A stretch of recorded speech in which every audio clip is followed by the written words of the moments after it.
Hello students, पिछले video में मैंने आपको साइंस के लेसन नंबर 2 का हेल्थ एंड डिजीज़ के कुछ इन्फेक्शियस डिजीज़ के बारे में एक्सप्लेन किया था। अभी मैं आपको इम्पॉर्टेंट डिजीज़ के बारे में, जो प्रेजेंट डेज में जो इम्पॉर्टेंट डिजीज़ है उसके बारे में मैं आपको एक्सप्लेन करने वाली हूँ। तो फर्स्ट है dengue. Dengue is caused by mosquito bite. Dengue जो है वो मच्छर काटने से होता है, और जो मच्छर काटता है उसका एक अलग ही एक नाम है, जिसका नाम है एड्स इजिप्टी। ये आपको याद रखना है। द मॉस्किटो जो काटते हैं जिससे डेंगू होता है उसका नाम है एड्स इजिप्टी, और ये मच्छर के काटने से होता है।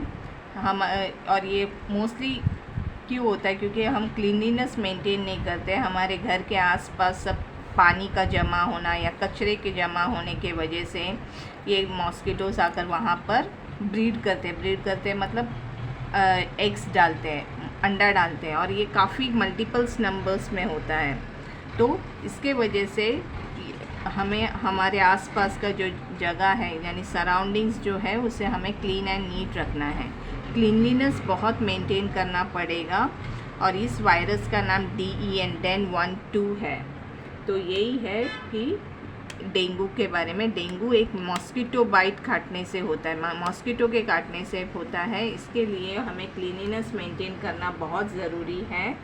आसपास कोई भी कचरा या पानी को बिल्कुल जमा होने मत देना, क्योंकि वहाँ पे वो ब्रीड करते हैं। Mosquitoes breed in water.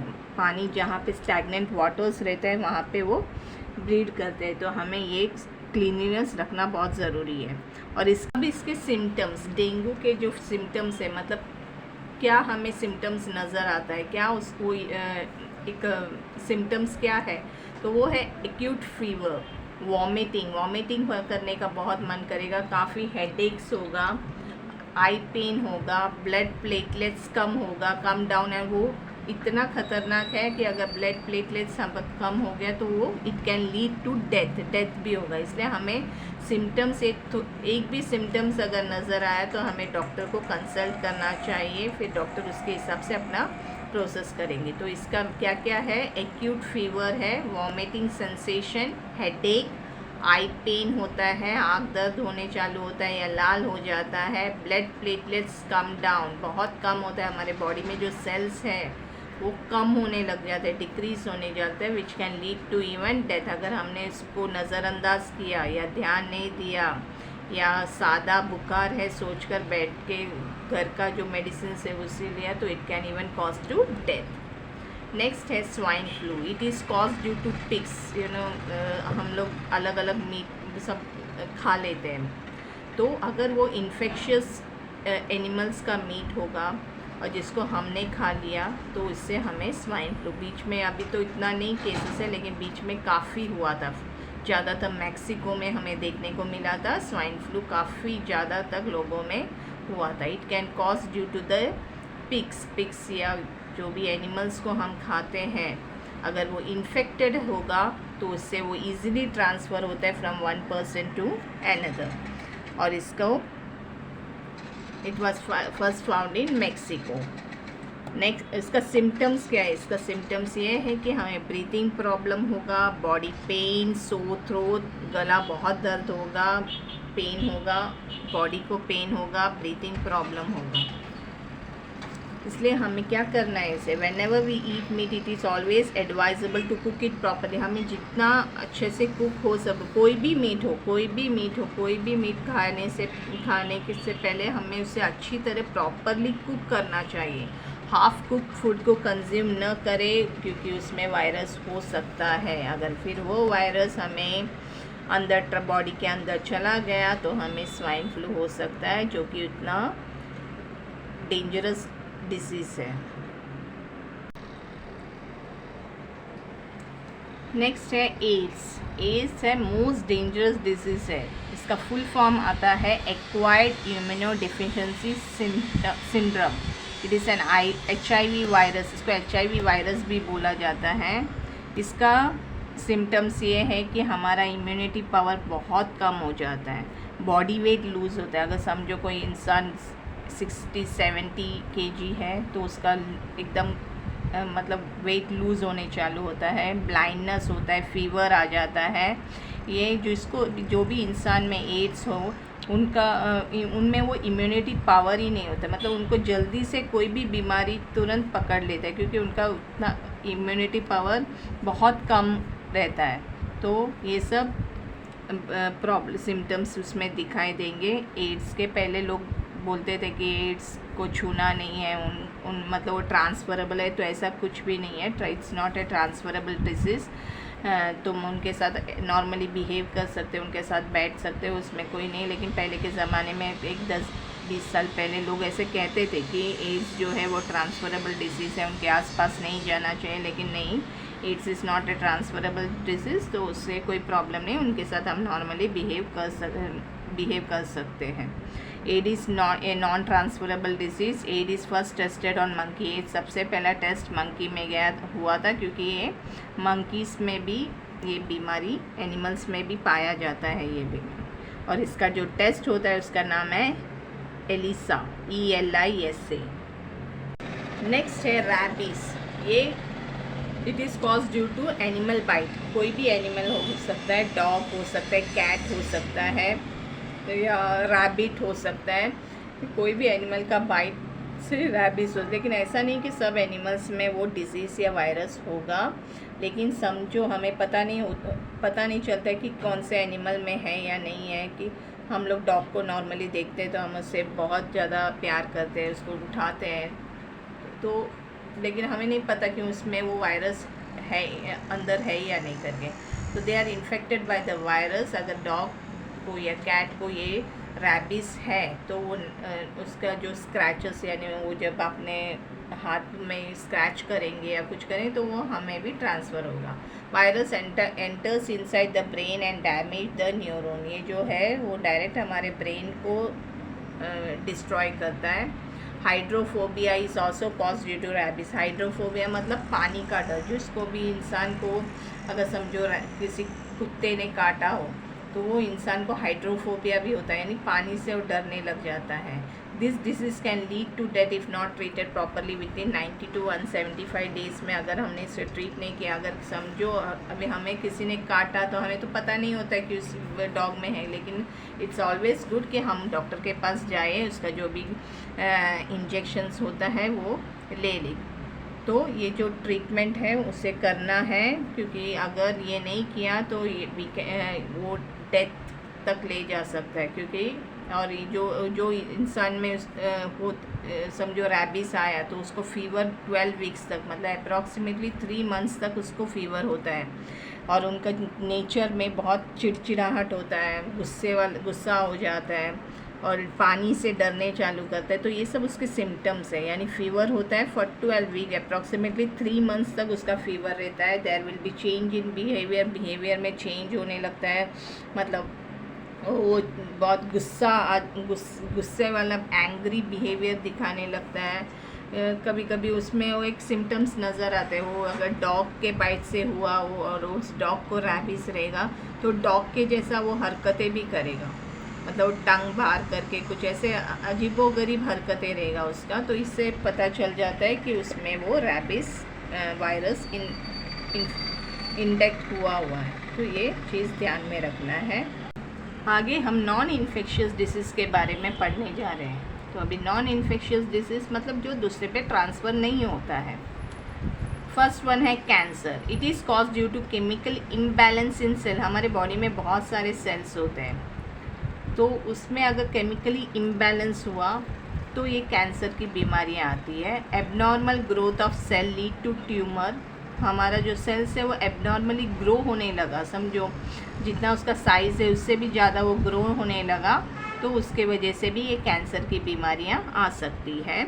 इसमें आता है skin cancer, breast cancer, uterus, मतलब कैंसर बॉडी में कहीं पे भी आ सकता है। कभी लंग कैंसर होता है, कभी यूट्रस कैंसर होता है, कभी breast cancer, skin cancer, throat cancer, ऐसे बहुत सारे हैं जो कैंसर्स हो सकता है। तो इसके लिए हमें क्या करना है, अवॉइड कंज्यूमिंग अल्कोहल, गुटखा, स्मोकिंग, जंक फूड, इसको सब हमें अवॉइड करना है, क्योंकि किस किस को ये सूट बिल्कुल नहीं करता है, उनका सेल उसको एडॉप्ट नहीं कर पाता है, तो हमें कैंसर की बीमारी, इसका मतलब ये नहीं कि सभी लोग ऐसा, लेकिन मोस्टली ऐसा हो जाता है कि कंज्यूमिंग अल्कोहल या गुटखा, स्मोकिंग, इसके वजह से कैंसर का, तो हम एड्स में भी देखते हैं कि सब smoking is injurious to health, तो मतलब यही कारण है, क्योंकि इससे काफ़ी स्मोकिंग करने से काफ़ी लोगों को कैंसर होने का रिपोर्ट्स आया है सामने। इसके वजह से ये सब चीज़ हमें अवॉइड करने के लिए करना चाहिए। It can also happen due to heredity भी होता है, लेकिन रेयर केसेस, मतलब अपने पिताजी को अगर कैंसर हो या दादाजी को कैंसर हो तो हेरिडिटी भी वो मिल जाता है। इसके सिम्टम्स है क्रॉनिक कफ, कंटिन्यू हम लोग कफ करते रहेंगे, कफ रुकने का नाम, भले हम कितना भी दवाई लें, लेकिन अगर समझो हम सादा फिजिशियन के पास जाएंगे, कफ है बोलकर, और वो हमें कोई लाइट दवाई देगा, लेकिन उससे भी वो नहीं रुकता है, तो हमें समझना चाहिए कि इससे हमें कोई अच्छे डॉक्टर्स के पास ही जाना चाहिए और दिखाना चाहिए। लम्स इन द ब्रेस्ट, अगर ब्रेस्ट कैंसर रहेगा तो वहाँ पे गार्ड दिखेगा ब्रेस्ट में, वेट लॉस होएगा, तो ये सब सिम्टम्स हैं जो कैंसर के हैं। सेकेंड है diabetes. When we eat roti rice which are carbohydrates, मतलब कार्बोहाइड्रेट मतलब उसमें शुगर होता है, जब रोटी राइस हम खाते हैं तो ये सब जो चीज़ है वो हमारे बॉडी में जाते हैं, लेकिन कुछ लोगों को शुगर वो इतना रास नहीं आता, तो pancreas which as insulin balance the sugar, ये बैलेंस शुगर करने के लिए हमारे बॉडी में पैनक्रियास है, ये तो सुना ही होगा आपने। पैनक्रियास के पास क्या होता है कि इंसुलिन होता है जो बैलेंस करता है शुगर को present in our body to make it neutral एक लेवल तक। हर कोई भी चीज़ हो हम खाएं उसको एक लिमिट तक ही वो हमारा बॉडी ले सकता है, मतलब अगर वो ज़्यादा भी हो जाएगा तो भी प्रॉब्लम है, अगर कम होगा तो भी। अभी वो कहते हैं ना, शुगर जो है डायबिटीज़ जो पेशेंट्स हैं उन लोग नहीं खाना, वैसा नहीं होता। अगर शुगर नहीं खाए तो भी हमारे बॉडी में शुगर की कमी रहेगी, अगर ज़्यादा खाए तो भी शुगर का प्रॉब्लम हो सकता है।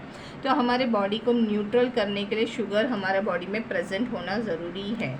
वैसे सॉल्ट का भी वैसा ही है और शुगर का भी वैसा है, लेकिन अनकंट्रोलेबल शुगर लेवल रहेगा। लेकिन एक पर्सन अगर ज़्यादा से बहुत ज़्यादा मीठा खाता रहेगा, बहुत उसको मीठा खाने का शौक़ रहेगा, मतलब चाय हो या मिठाई हो ज़्यादा रहेगा, तो इसके वजह से भी हमें डायबिटीज़ आ सकता है। बैड ईटिंग हैबिट होगा तो डायबिटीज़ का प्रॉब्लम है। जो लोग, ज़्यादातर लोग घर का खाना कम और बाहर का खाना ही ज़्यादा प्रेफर करते हैं, और मेंटल स्ट्रेस के वजह से होता है, टेंशन्स के वजह से होता है, ज़्यादा काम वर्कलोड ज़्यादा होगा तभी भी हमें डायबिटीज़ प्रॉब्लम्स आ जाते हैं। तो ये सब रीजंस है डायबिटीज़ के लिए, मतलब sugar level, that is a person who intake lot of sugar. इसलिए सब जो चीज़ है वो बैलेंस रखना चाहिए, भले वो शुगर हो, सॉल्ट हो, जो भी हो, हमें अपना जो भी डाइट है उसको प्रॉपरली मेंटेन करना चाहिए, उसको बैलेंस रखना है, ना ही ज़्यादा होना चाहिए ना ही कम होना चाहिए। और वैसे ही बैड ईटिंग हैबिट्स को ज़्यादातर लोग, अब हमें पता नहीं वो कहाँ से कौन सा ऑयल यूज़ करके बनाते हैं, क्या करते हैं, लेकिन हमें बैड ईटिंग हैबिट्स को कंट्रोल रखना पड़ेगा। मेंटल स्ट्रेस मतलब माइंड में, उसके लिए हम लोग एक्सरसाइज भी कर सकते हैं, योगा कर सकते हैं, बहुत सारे आजकल है एक्सरसाइजेस जिसको हम लोग फॉलो कर सकते हैं। इसका सिम्टम्स क्या है, वेट गेन ही होएगा, या तो इंसान का वेट ज़्यादा होगा या तो कम होएगा। फिर यूरिन प्रॉब्लम, बार बार हमें टॉयलेट, रात को हमेशा यूरिन में जाने का, टॉयलेट जाने का एक ये होगा, तो ये समझ जाने का, ये सब उसका एक ये सिम्टम्स है। अभी नेक्स्ट है हार्ट डिसीज़। हार्ट डिसीज़ कब होता है, जब अपना ब्लड सप्लाई जो है ना, ब्लड अपना हार्ट के तरफ जाना कम हो जाता है, ये बिकॉज ऑफ ब्लॉकेज होगा या प्रेशर इन हार्ट, ये सब रीजंस हो सकता है। ब्लॉकेज की वजह से हमारे हार्ट को वो जो ब्लड सप्लाई जाना चाहिए उतना नहीं जा पाता है, तब हमें हार्ट डिसीज़ का प्रॉब्लम होता है। इसमें ज़्यादातर चेस्ट पेन होता है, पेन इन शोल्डर्स, अनईजीनेस, हाथ पैर सब दर्द होना, ये सब सिम्टम्स दिखाई देते हैं। तो ये सब जब भी सिम्टम्स हमें नज़र आए ना, तो हमें इसको लाइटली बिल्कुल भी नहीं लेना है, हमें डॉक्टर के पास जाना है, उसे कंसल्ट करके उनको सारी बातें बताना है और जो भी प्रिस्क्राइब मेडिसिन है उसे लेना है। इसका रीजंस क्यों होता है हार्ट डिसीज़? ये हेरिडिटी भी हो सकता है, मेंटल स्ट्रेस के वजह से हो सकता है, एंगर, गुस्सा, ऑब्सेसिटी, ये सब रीजंस है इसका हार्ट डिसीज़ का। मतलब हाँ, हेरिडिटी भी हो सकता है, समझो फैमिली में किसी को हार्ट अटैक का प्रॉब्लम है, हार्ट डिसीज़ का प्रॉब्लम है, तो वो हेरिडिटी भी है। फिर मेंटल स्ट्रेस होगा, वर्कलोड ज़्यादा, या आजकल के लाइफस्टाइल ही ऐसा है ना, हम लोग ज़्यादा से ज़्यादा काम मतलब 8 घंटे का वो 10-12 घंटे तक बैठ के काम करना, मेंटली स्ट्रेस होना, ये सब रीजंस है। और मेंटली स्ट्रेस होंगे तो हम क्या करते हैं, गुस्सा हो जाता है, सामने वाले पे गुस्सा निकालना, तो ये सब रीजंस है हार्ट डिसीज़ का।